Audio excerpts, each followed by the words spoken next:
14 juillet 1789, au château de Versailles. Le soir, Louis XVI est réveillé par son grand maître de la garde-robe, le duc de la Rochefoucauld-Liancourt. Celui-ci lui annonce que la Bastille est tombée et que le gouverneur a été tué. Ainsi débute l'épisode de la Révolution française. Bienvenue dans les petites histoires du coffret de l'histoire.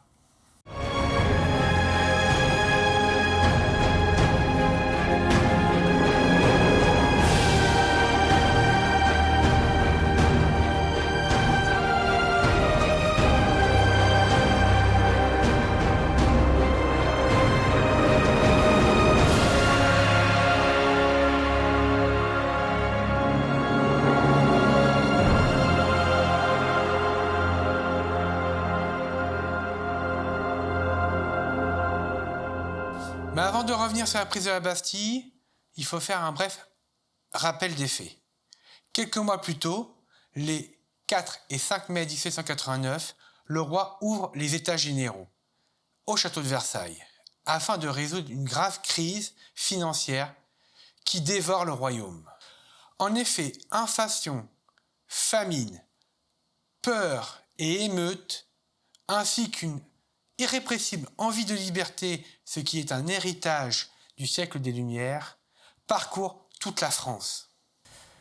Face à la tournure que prend les États généraux, les députés du tiers-État décident de se réunir contre l'avis du roi le 20 juin 1789 afin d'élaborer une constitution pour la France.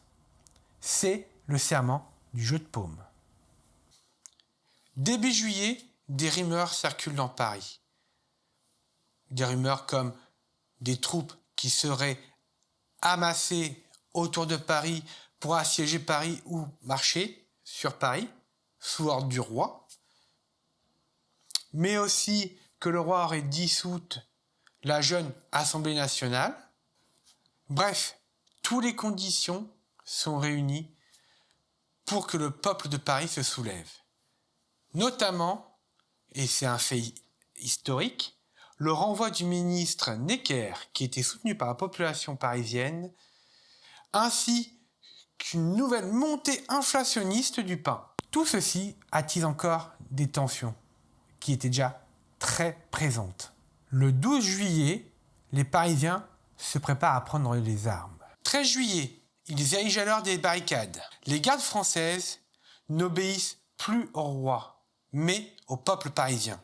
Enfin, 14 juillet, au petit matin, quelques Parisiens se dirigent vers les Invalides, afin d'y trouver des armes. Très peu défendus, les Invalides sont ainsi prises par les émeutiers. Malheureusement, pour les émeutiers, ils trouvent bien les armes, mais pas la poudre et les balles. Ainsi, on commence à entendre tous à la Bastille pour aller chercher la poudre. C'est ainsi qu'à 10h, les émeutiers arrivent aux portes de la forteresse. Dès lors, et pour répondre à la présence de cette foule, le gouverneur, M. Bernard-René Jourdan Delaunay, active la défense de la forteresse, mais ne lance pas les hostilités. 10h30, une délégation de l'Assemblée des électeurs de Paris est alors reçue pour négocier.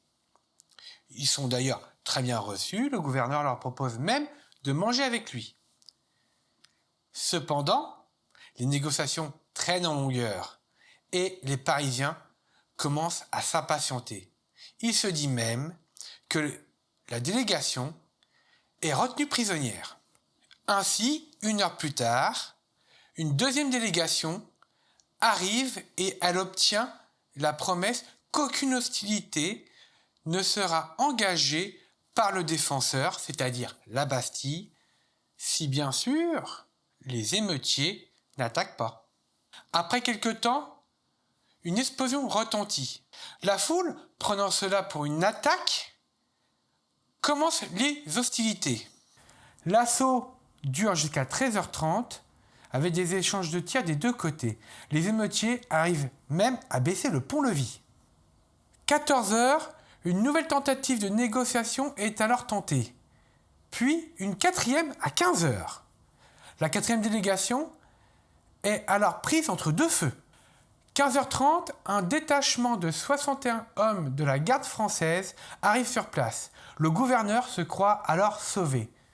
Malheureusement, il est vite déconvenu quand il voit que les 61 hommes prennent parti pour les émeutiers. À coups de canon maintenant, canon ramené par la garde française, les émeutiers attaquent la Bastille. Mais celle-ci ne tombe pas encore. Les pertes sont importantes, notamment du côté des Parisiens. Malgré tout, les assauts continuent. Le gouverneur, voyant que plus personne viendrait à son secours, décide de négocier sa reddition. Dans les négociations, normalement, il avait obtenu qu'on ne fasse aucun mal à sa garde et à lui-même. Après la négociation, il décide alors d'ouvrir les portes. Les émeutiers rentrent en masse dans la Bastille et malgré leurs promesses, décident de tuer la garde et le gouverneur. La Bastille est alors tombée. On décapite le gouverneur, on prend sa tête et on la met au bout d'une pique pour la promener dans Paris. C'est la joie, une joie macabre. Pourtant, ce tragique événement est le point de départ de très bonnes choses. En effet, la France se réformera comme jamais et sera l'un des premiers pays européens à avoir la liberté, la démocratie, depuis très longtemps.